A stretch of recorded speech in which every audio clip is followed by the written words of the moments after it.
how do we make sure that we're identifying and doubling down on the organizations that we think are going to have the most significant growth, right? A very common and normal thing for us to do. What's important is that we've embedded partners in all of the aspects of this motion. We're not just saying that the quote, tier 3 is going to be where we engage partners, right? That's no way to build a partner ecosystem. And all of my experience working with you and other partner leaders over time proves to me that you have to feed a partnership, especially early on. You really have to fuel that partnership so that over time, you can have the kind of trust-based relationship and joint success models that are important for both organizations. Welcome to the Ultimate Guide to Partnering. In this podcast, Vince Mencione, a proven industry sales and partner executive, brings together technology leaders to discuss transformational trends and to deconstruct successful strategies to thrive and survive in the rapid age of cloud transformation. And now your host, Vince Mencione. Welcome to, or welcome back to the Ultimate Guide to Partnering, where technology leaders come to optimize results through successful partnering. I'm Vince Mencione, your host, and my mission is to help leaders like you unlock the leadership principles and learnings of the best in the business to get partnerships right, optimize for success, and deliver your greatest results. A top Google sales leader, investing in partnerships to fuel the growth. This decade of the ecosystem is marked by rapid growth and acceleration of digital natives. Experts expect us to reach over 1 million SaaS-based solutions by the end of the decade. My friend Darren Mowry, who has held leadership roles at all three hyperscalers, joins us on Ultimate Guide to Partnering to help us better differentiate his organization's approach and why partners of all types and SaaS vendors should invest in building partnerships with Google. I hope you enjoy this episode as much as I enjoyed welcoming Darren Mowry. Before we dive into the interview, I'm happy to announce that PartnerTap has become a founding sponsor of Ultimate Guide to Partnering. PartnerTap is the only partner ecosystem platform designed for the enterprise. Their technology makes it easy to align channel teams with automated account mapping, letting you control what data you share while building a partner revenue engine. I'm so excited to have them on board. Darren, welcome to the podcast. Hey, great to be here, Vince. I got to tell you, I have listened to these over the months and years, and a ton of people that I know that you and I have worked with, and I'm so flattered to be able to spend some time with you. So thanks for having me. Well, I am so excited to finally welcome you to Ultimate Guide to Partnering. You are Google sales leader, former Amazon leader who played a pivotal role in that organization's rise. And we met back at Microsoft. So really excited to welcome you today. Yeah, thanks so much. I feel like it's only yesterday that you and I were working at Microsoft together. I'm so thankful we've stayed connected. Yeah, I feel like it was yesterday we had a meeting. It was in your office. It was one of the offices. And I've watched this meteoric rise over the years. So it's just been great to watch. So for our listeners that may not know you, can you tell us more about Darren? Yeah, I'm happy to. So listen, Vince, so I've spent the last 25 years, and ouch, that hurts me to say that number, but 25 years or so in the high-tech space. I started my career in the Washington, D.C. area in the large-scale systems implementation and consulting world, the Beltway Bandits, Anderson Consulting, pre-Accenture. I joined the Microsoft partner ecosystem back in the internet boom, and that company went through a process of being sold to Dell Professional Services, which gave me this leap into Microsoft and my first role over in the pure software world. And if you can remember this, which I know you will, my job, believe it or not then, was to convince the world that Windows Server, Active Directory, and Exchange were for real, that they were enterprise class. And I think back now, as I'm sure you do, Vince, and kind of laugh at some of the discussions we used to have when Lotus Notes was the collaboration platform and HP and IBM and Oracle ran the shop. So those early days to me were super special. We were on a mission to really change the way the world thought about technology. And I spent about 10 years at Microsoft in various roles, all within the enterprise business, before taking on a really special role, frankly, at this e-commerce book-selling company that wanted to do something crazy from a cloud computing perspective. And obviously, that was Amazon Web Services or AWS. And I had a wonderful 10-year journey at AWS as well, Vince, where I started in North America. I then had an incredible opportunity to move to Europe, where I spent a number of years opening and leading some new markets. I led business development for Europe, Middle East, and Africa. And I ran some of the largest businesses outside of the US. And now I find myself hitting my 6-month anniversary at Google. Wow. Wow. That's a lot to cover there. So first of all, I remember those days at Microsoft when the competition with people like IBM and Lotus Notes, crazy. And then certainly I got to watch the 10 years. We kept in very close contact during that period of time. I got to see all your social posts and your amazing family and your adventures around the world. And again, watching the meteoric rise of AWS during that time. And now 6 months went by fast, didn't it? I remember we reached out just when it happened at Google. So really want to dive in here. There's a lot of great conversation because of your unique, I'll call it purview to this community that we talk about. So 6 months in role. A national sales role at Google, responsible for the commercial business. And I want to deep dive on that. Can you share with us the why, what, and the outcomes you hope to achieve in this role? Yeah, sure, Vince. And I'll give you an idea of what I'm doing over here and why I'm so jazzed and excited about it. So I'm leading what we're calling the corporate segment for North America, so the United States and Canada. And this business for Google Cloud is made up of 2 customer cohorts, essentially. On one hand, we have the digital natives and the startup business, an area that I absolutely love to be a part of because these companies, as they're fast moving, they're founder and engineering led, they're very, very forward leaning when it comes to advanced technology. And these companies have flipped the economics of tech, right? I mean, Vince, when you and I were working in Microsoft in the old days, we would always equate the total opportunity to the largest customer in terms of employees and sockets, if you will, if you remember us using those terms. That's the only way we sold, in fact. I mean, yeah. Absolutely. Absolutely. And the cloud has created this incredible flipping mechanism that allows us to see 100-person gaming companies generating hundreds of millions of dollars of consumption and spend. Gone are the days where you can only make a coverage and a strategy decision based on the size of your customer. You've got to think a little bit more intelligently. And that digital native and startup space is a really, really special part of my business. The other side is what we call our regional enterprise business. So consider that the middle market, if you will, right? Companies that are anywhere from a few $100 million in revenue to a couple of $1 billion in revenue. Those companies have enterprise requirements. They have very, very hard business and technical challenges. And yet many of the cloud platforms themselves have kind of skipped over that market. And yet when I've done some research on that market potential, the mid-market in North America generates $12 trillion into the GDP annually. There's 42 million employees in the mid-market in North America. And in fact, if we could put our arms around the middle market, you would find that it would be the 6th largest economy on earth. And so the opportunity in the enterprise space, that regional enterprise space, can't be underscored. It's critically important and super exciting as well. Well, you touch on 2 really important points here. First of all, I'll call it the SaaS economy. My friend Jay McBain's been on the podcast multiple times, coming back again. And there's about 185,000 SaaS software companies. They fall into that one category you're talking about. And as you and I talked about, like Netflix wasn't managed by Microsoft. Let's get that on the table here.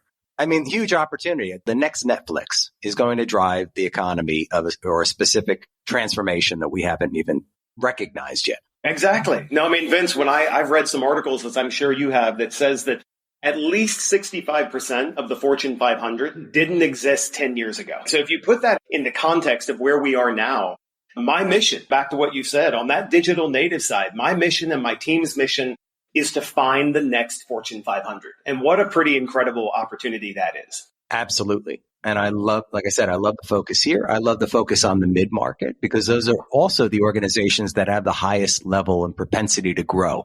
Exactly right.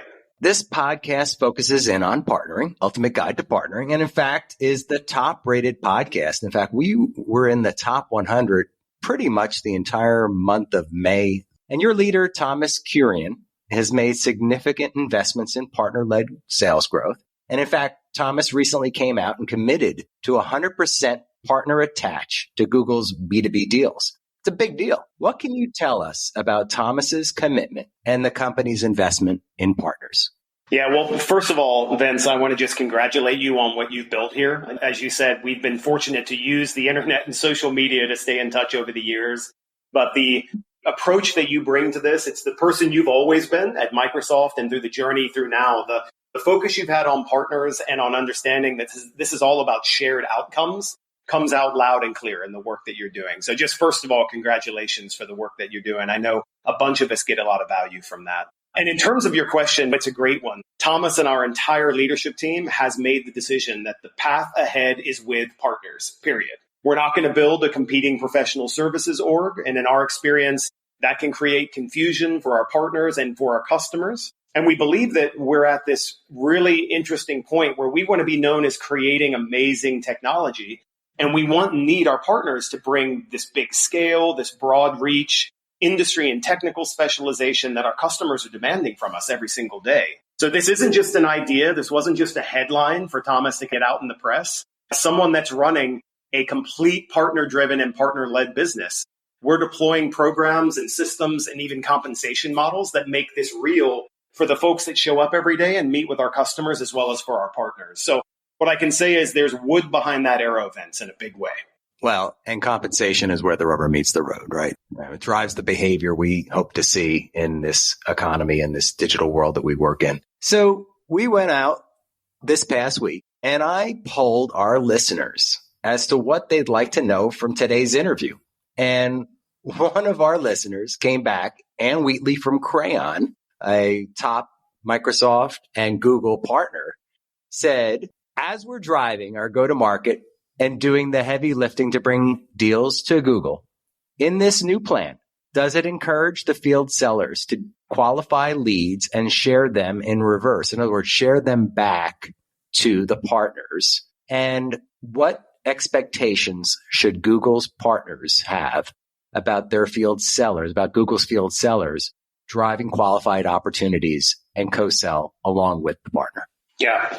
It's a great question. And I know it's the panacea of partnering, right, at the end of the day. And I'll tell you a few things here. One, it's great to hear from Crayon. Quick aside, I had some great experiences with Crayon in Norway, as a matter of fact, when we were building the business in the Nordics. So huge fan of Crayon and glad to hear from them. What I'll tell you is that, as I said, the structures, the compensation, and the motions really matter. And so in my business in North America, we're going through this prioritization exercise, if you will, where we're using internal and external metrics, as you would expect us to do, is to assess of the thousands and thousands of organizations that are within our business. How do we make sure that we're identifying and doubling down on the organizations that we think are going to have the most significant growth, right? A very common and normal thing for us to do.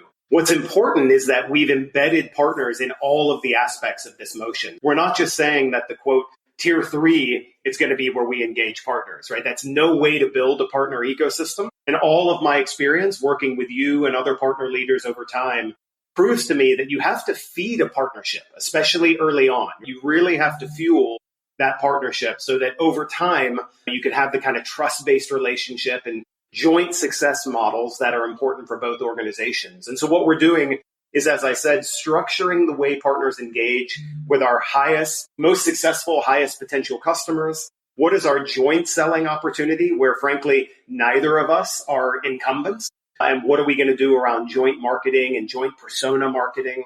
And then also, as I said, how do we lean in and provide investment, not only from a marketing perspective, but I'm providing significant amounts of investment, millions of dollars of investment, in fact, directly into partners to go experiment with customers, build proofs of concepts, and essentially offset the cost of the partner that they need to operate and grow, but to also not pass that on to the customer that I'm trying to win at the beginning as well. So that combined with some interesting compensation models that we've introduced in my business this year that are very much about new logo acquisition and market share gains really allows us to, I think, be uniquely positioned. In fact, I was in Florida last week. I had the chance to meet your son, and we were all around the table with a few dozen services partners, managed services partners, ISV partners, consulting partners. And it was a very energizing and inspiring few days to not only see partners speaking to each other, even when they're competitors, around what they see from Google, but to have Google at that table lean in and walk away with a set of actions gives me that very high level of confidence, Vince, that these aren't just words and very much kind of an operating model that we're implementing. Well, the investments are striking. And by the way, for those who don't know, my son, in full disclosure, is in the Google ecosystem. He works for one of Google's top partners, SADA Systems, which I think might have been at that table. But it is very striking to see the level of investments in terms of resources, the millions of dollars you quote here in terms of investment dollars to help organizations, help partners grow the business with Google, in fact. And then did you say tens of thousands of opportunities? How are you tracking all of that? Yeah, absolutely. So my business in North America is a quote named account business, right? So we've ring fenced where we believe the opportunity is for the year. And that alone is over 8,000 organizations, Ben. So if you think of no matter how large and how quick I try to hire, it's just a necessity, frankly, right? In the sense that partners will and absolutely are key to helping me reach all of those customers. And as I said, not just reach, but provide relevant outcome-based engagements to customers, right? I think that is sometimes the overlooked perspective when I think about partnerships, that we very quickly go to partners and say, hey, help us go talk to customers that we either don't have time or we don't have resources to go to. And while that is interesting and important to the partnership, what's really fascinating for me is the depth of experience, specialization, and expertise that these partners bring to us. It's striking to see the investments, but I want to shift a little bit here because, as I said earlier, you have a unique perspective. Several years, 10 years as a leader at Microsoft, 10 years on that rocket ship, and you were there at the early days when AWS was investing. You were one of the early leaders in that organization. And now over to Google. And so you've gotten to see across these three hyperscalers. Is it fair to ask you to compare and contrast the three? It's fair. And I'll tell you, Vince, that you can imagine that it's a question I get asked very, very often from partners, but also from customers, right? That I go in, they see my LinkedIn profile, and it's something that I'm asked very, very, very often, especially, as you said, after spending 20 plus years at kind of the three major cloud platforms. I'll tell you, I really don't spend a lot of brain cells comparing what we're doing here at Google to what I experienced at AWS and Microsoft. I do have some observations that are based on what I'm hearing from customers and what the market's telling me, and I absolutely will share those with you. The first thing that I'm finding is the market opportunity for cloud is so much larger than what we're all realizing at the moment. Whether it be these industry analysts or financial analysts, the estimates for just public cloud for this year alone have the total available market north of $750 billion with a B, right? Reaching $1 trillion in the course of a single year. So while many folks want to compare the revenue of the three of us, Google, Microsoft, and AWS, I'll tell you that I and my leadership team are staying focused on getting as big as we can, as fast as we can, and really servicing customers. And we want to be a very, very large company over time, and we're on the trajectory to do just that. Secondly, I would tell you that customers are leaning in with us because we're taking a very kind of different approach to what we believe is this next wave of cloud computing. And I'll share with you a few of these points, Vince, that one of these pillars for us is data. Google, as you're probably not surprised, brings a tremendous amount of heritage and expertise around data. And so this concept of the data cloud that we're bringing to our customers to help drive large-scale analytics, very, very complex data-based workloads, artificial intelligence and machine learning is a very different and unique value proposition in the cloud space at the moment. And that data cloud for Google is a huge, huge investment area for us. Another pillar of our mission is around open cloud. And so when you think of what open means, it doesn't just mean that Google, for example, is investing millions and millions of lines of code into the open source community.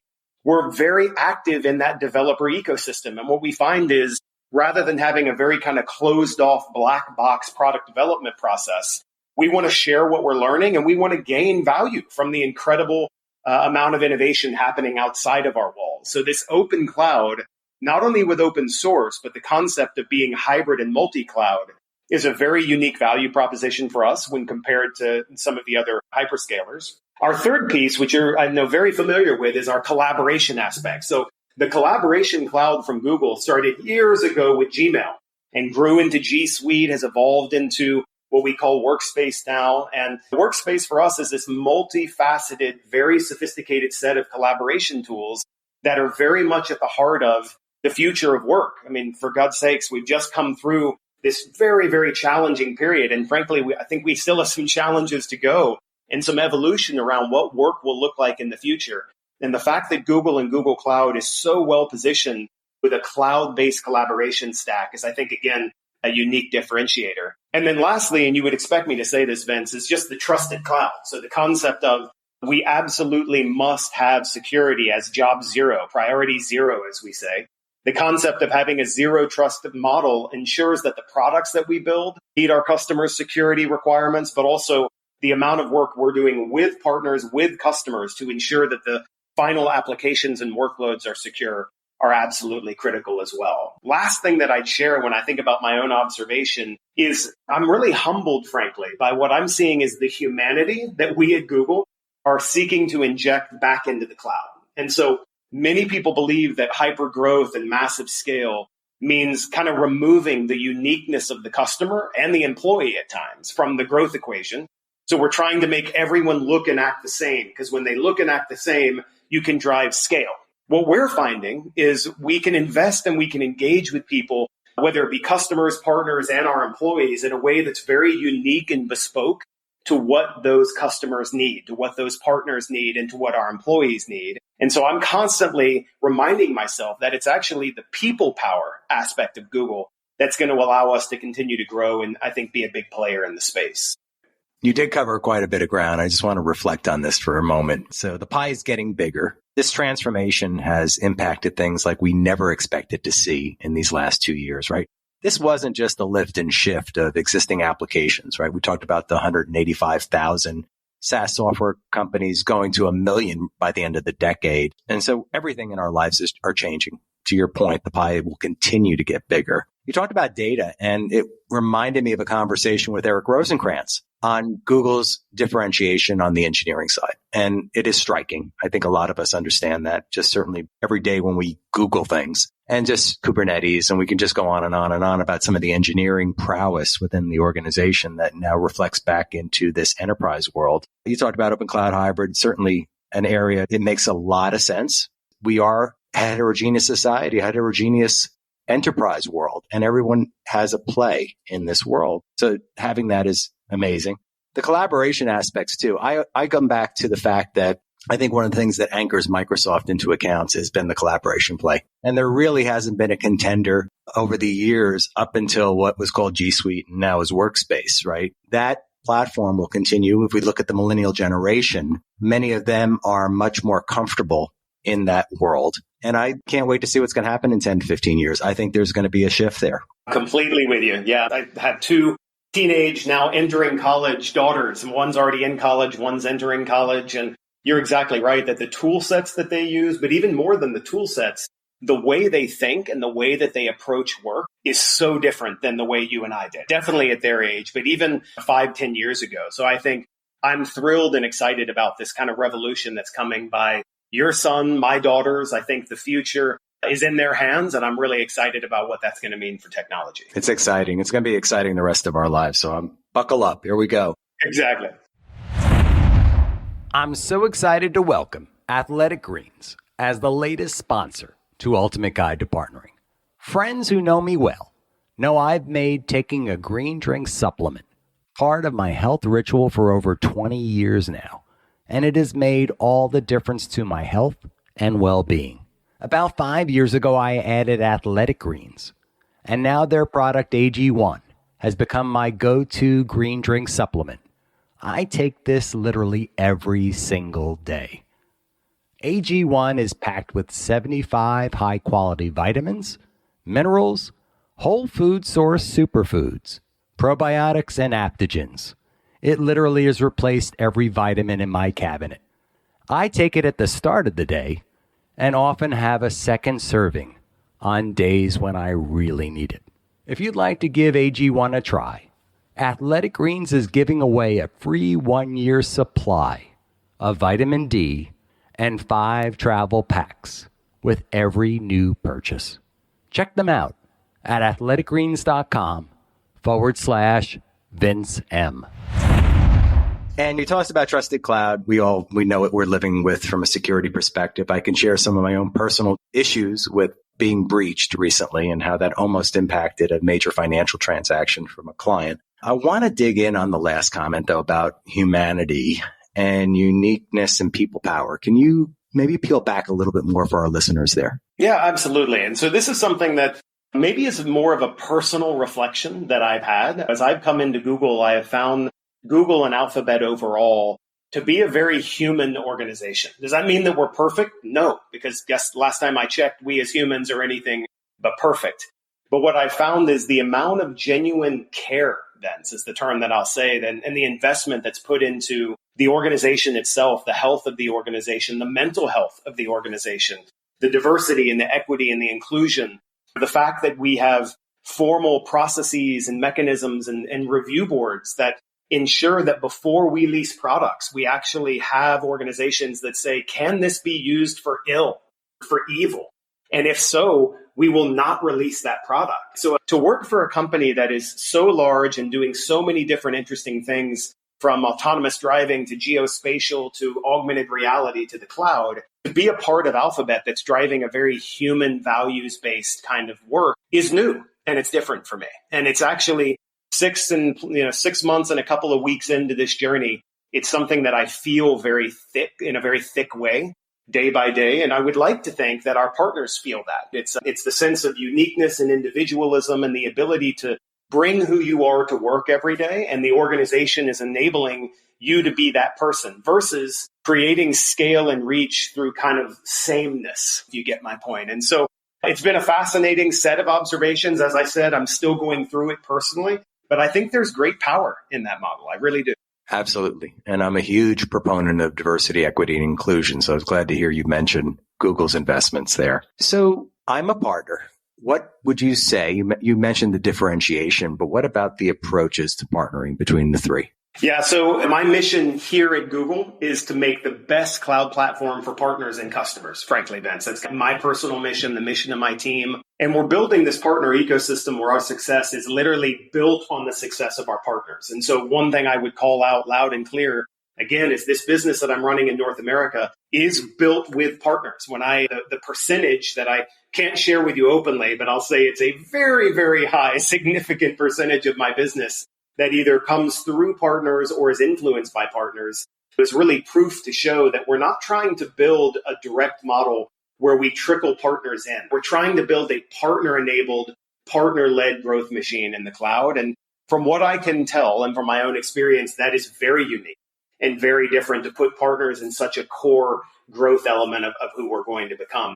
And again, that's why I spend a significant amount of my own time with partners, whether they be our established partners or whether they be our emerging partners. So the organizations that are beginning to explore what a Google Cloud journey would look like. I'm spending at least 25 to 35% of my time directly with leadership teams of partners to help them understand why I'm energized and what that market opportunity would look like, but also helping steer and provide feedback and take feedback to make sure that we're being the best possible partner that we can be.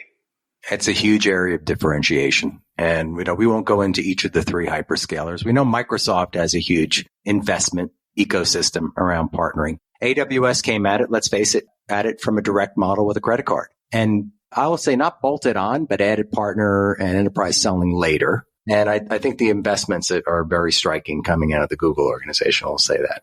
So you've been around these partners for your entire career. I can't believe it's been 25 years, Darren. You look too young. I look good for my age, Vince. Yeah, exactly. I tell myself that in the mirror every morning. Good DNA and gene pool. So what attributes have you seen from the best of the best? Yeah, it's something that I've thought about often, and there's a few things that jump to mind for me. So one is an open and frank relationship, meaning sharing good and bad feedback in both directions is really, really critical. I can't stress enough that we're building over here. We're on a journey at Google Cloud. We're far from being who we're going to be when we grow up. And so the corrective and developmental feedback that I'm getting from the partner ecosystem is literally helping me pivot the strategy of this business, right? Completely take left or right turns. So that open communication is key. I've mentioned that this concept of being experienced and focused. So really selecting the things that you do well and being the best at those things versus trying to show up and being too many things to too many people, I think is a common trap and something that I think it continues to prove true in the cloud. I really enjoy partnerships that are diligent and fact-based. And so as I'm finding some of the partners that I'm building relationships with now, that may be a little different, frankly, maybe a little different even in Google Cloud, but I like to use data and I like to use information to draw insights to make better decisions jointly. And so I tend to spend a lot of my time digging into the mechanics and the triggers and the signals in my business. And I'm finding that that's helpful in a very powerful way with partners.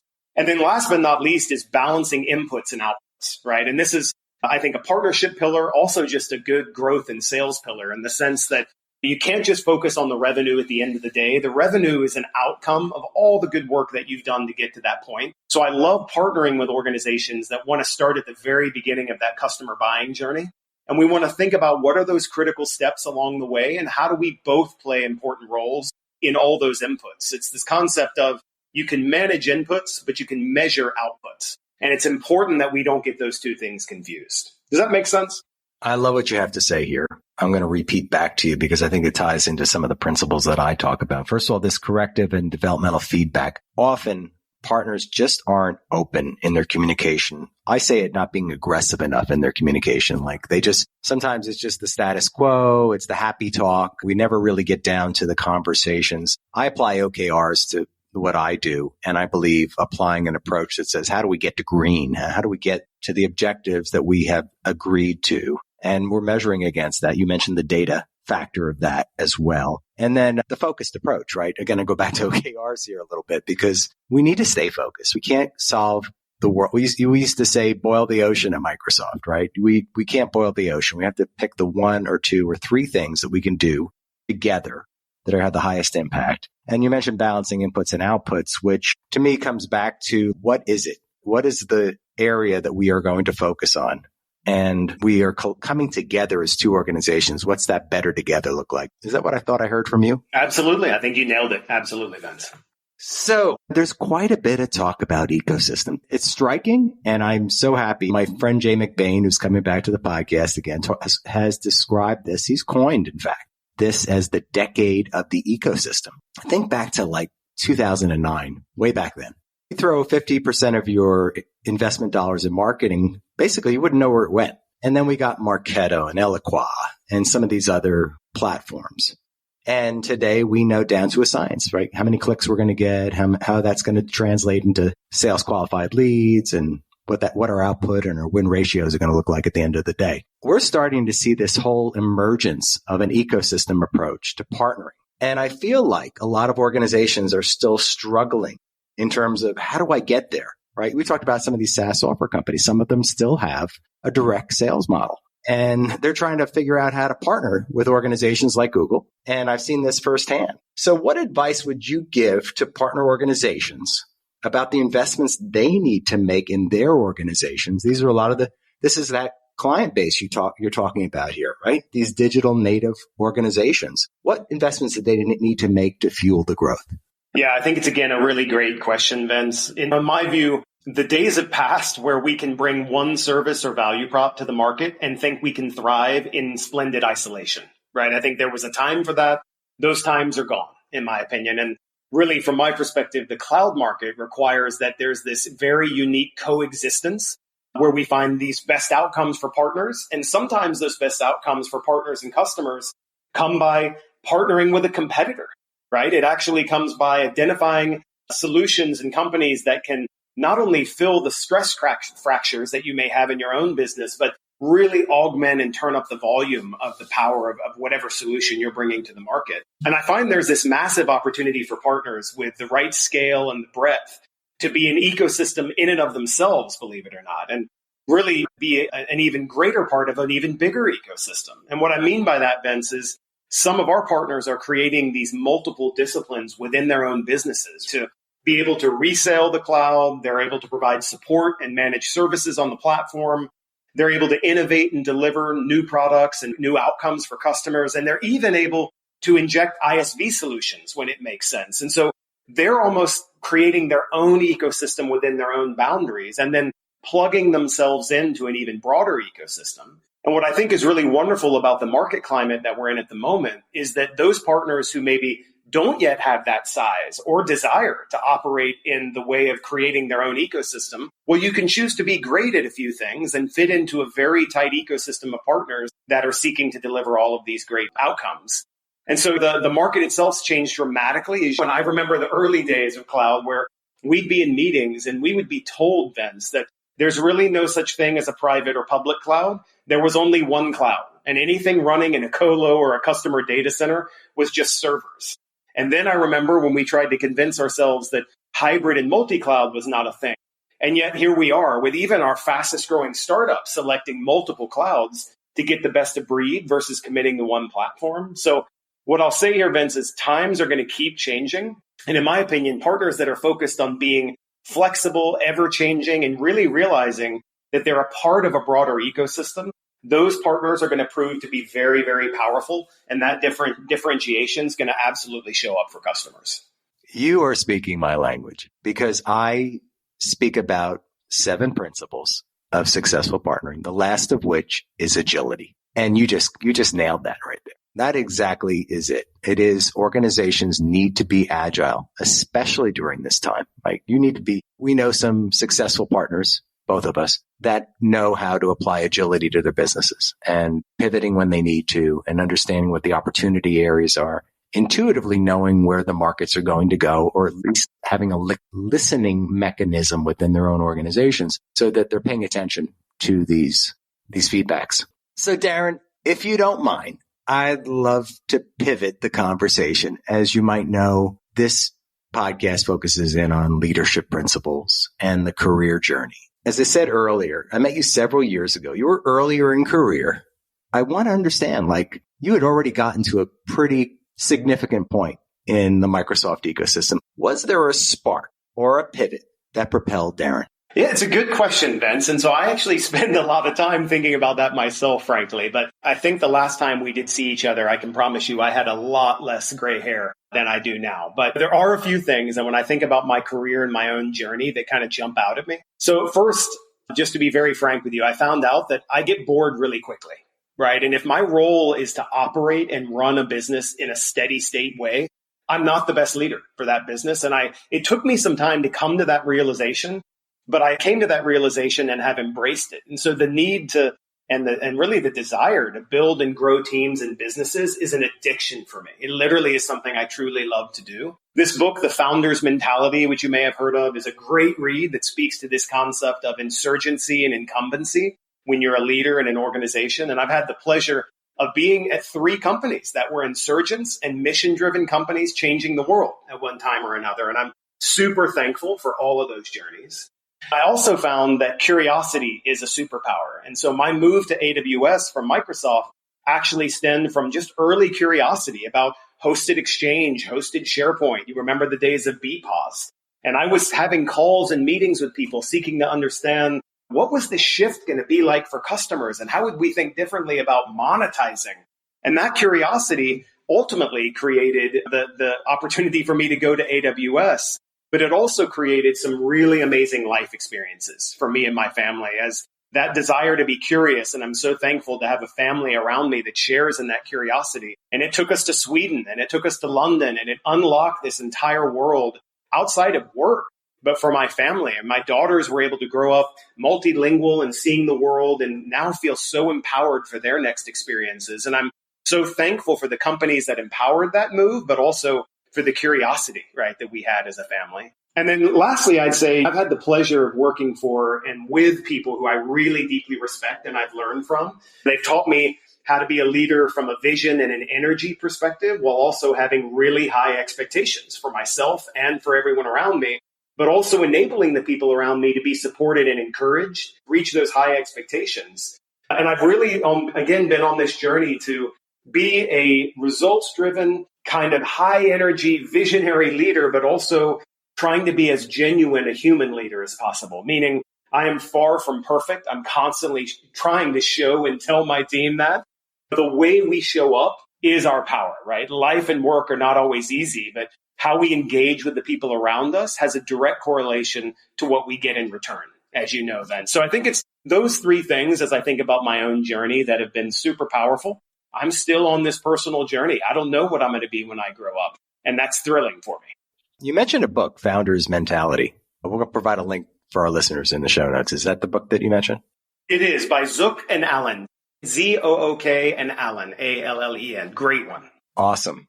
So was there a best piece of advice? Like you talked about these 3 points. Was there someone that helped drive the spark? Or was there a best piece of advice you got along the way? You know what? I am so thankful, as you heard me say just previously, that I have been able to work with some just rock star leaders. And I'm so blessed and thankful for that. But there's one particular point that I will call out here. You may remember Sanket Akerkar, right, who was GM of Microsoft in Mid-Atlantic.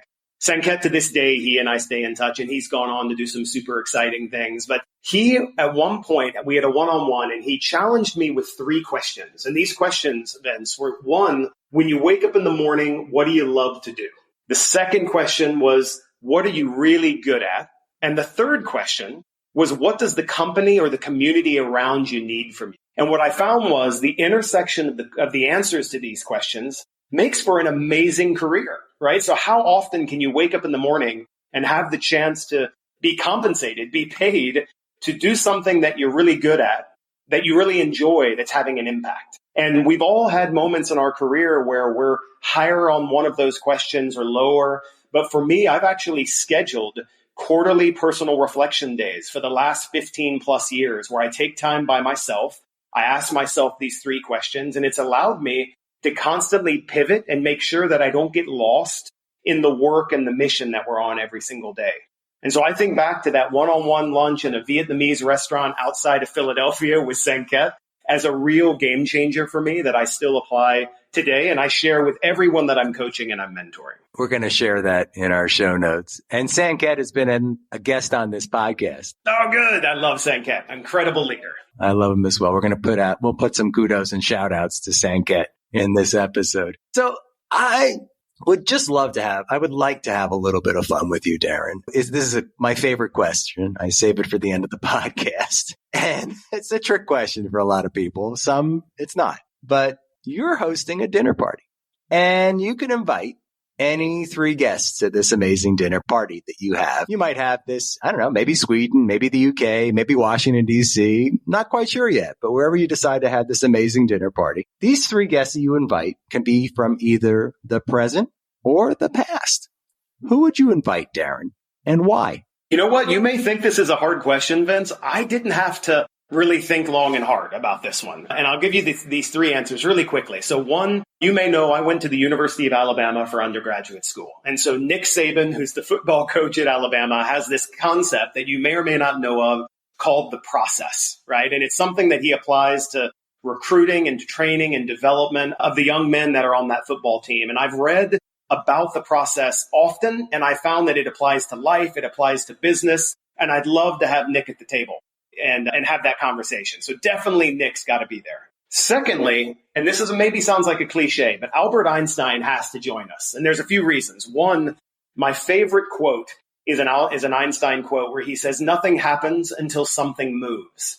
And again, I've thought about the fact that physics has all to do with business, right? It's how can we put contributing forces behind what we're trying to get done and remove the force of the things that are in front of us. And by doing that, we create forward momentum, right? So I'd love to have Albert and Nick talk about physics and the process. And I'd love to watch that and observe. And then last but not least, Tom York, the lead singer of Radiohead, who's a band that I believe in deeply, I use for personal meditation, true blend of science and art, I think would bring a little class to the table. So Nick Saban, Albert Einstein, Tom York, that would be one heck of a dinner party, Vince. What a dinner party. What a dinner party. I'll invite you too. You can be the 4th person so you can enjoy it. I would love that. I was going to at least invite myself for a glass of wine. But perfect. I like that. So Nick Saban, I've never got to meet him personally, but my good friend Don Yeager, who's been a guest on the podcast, is a good friend of his and has spoken to his football teams many times. And then Albert Einstein. So I was just thinking about Nick and Albert Einstein having a conversation. Wouldn't that be striking? Can you imagine that conversation? And then Tom York from Radiohead. So favorite Radiohead song? Anything in particular? Absolutely. Everything is in its right place. Everything is in its right. Beyond the shadow of a doubt. Yeah. Okay. Everything is in its right place. Yeah. That is by far the go-to song when I not only need to be charged up, but when I need to kind of slow myself down. It's a great, great song. Terrific. We're going to share that in our show notes. So Darren, you have been an amazing guest. I just love reconnecting with you. I'm so glad you're back here in the US and hope to see you in person soon. But for our listeners, most of them are partners. Most of them are people in our ecosystem, a lot of people that you and I both know. Any closing words of advice on optimizing their success working with Google? Absolutely, Vince. And as I said, it's really thrilling to be on this. I can't believe you invited me. It's flattering, but it's also just so great that we've been able to stay connected over the years. But here's what I would leave the listeners with if I were to give some guidance. One, focus really matters, right? There's lots of opportunities. And frankly, there's lots of potential roadblocks and stumbling blocks around being distracted or dazzled by the next shiny thing. And while I do think we need to look around corners and anticipate what's coming, focus and delivery and excellence today is really important. Secondly, mindshare. There's more and more growth and more opportunities in the partner ecosystem around Google. And it's really important that we as Google Cloud lean in and get mindshare and awareness as to what our partners are doing. But also, frankly, we need to make it easier for our partners to get the mindshare of our sellers. And I personally am committed to that, as is our partner organization, that mindshare really matters. You want to be the partner that people know and trust, and they know you stand for something. And so mindshare is critical. And then lastly, Vince, I would ask that all of our partners think past the transaction and really focus on customer outcomes. As we talked about, and you mentioned with the software as a service trends, the cloud is not perpetual software anymore, right? Where you can add software to an agreement and just hope that a customer uses it over time. We have to re-win these customers every 24 hours. And that means that we have to always be focused on outcomes and the value that our customers are getting from the technology. And that means think past the purchase and think about this ongoing stream of outcomes and workloads. That's the way we have to show up for our customers. And there's no way we can do that without our partners. So Vince, it's been an absolute pleasure to reconnect with you today. And I do look forward to seeing you in person really soon. Such great advice, Darren. And it has been an absolute blast. I'm so happy to have you here today and wish you amazing success in this role. Thank you, Vince. As with each of my episodes, I appreciate your support. Please subscribe on your favorite platform, like, comment, tell your friends about Ultimate Guide to Partnering and where they can find us. And I'd love your feedback.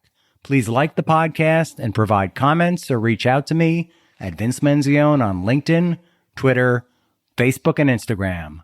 You can also like and follow Ultimate Guide to Partnering on our Facebook page, or drop me a line at vincem@ultimate-partnerships.com.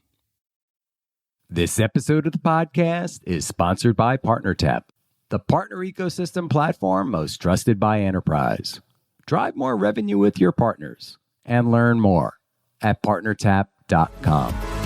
Thanks so much for listening to this episode of The Ultimate Guide to Partnering with your host, Vince Menzione. Online at ultimateguidetopartnering.com and facebook.com/ultimateguidetopartnering. We'll catch you next time on The Ultimate Guide to Partnering.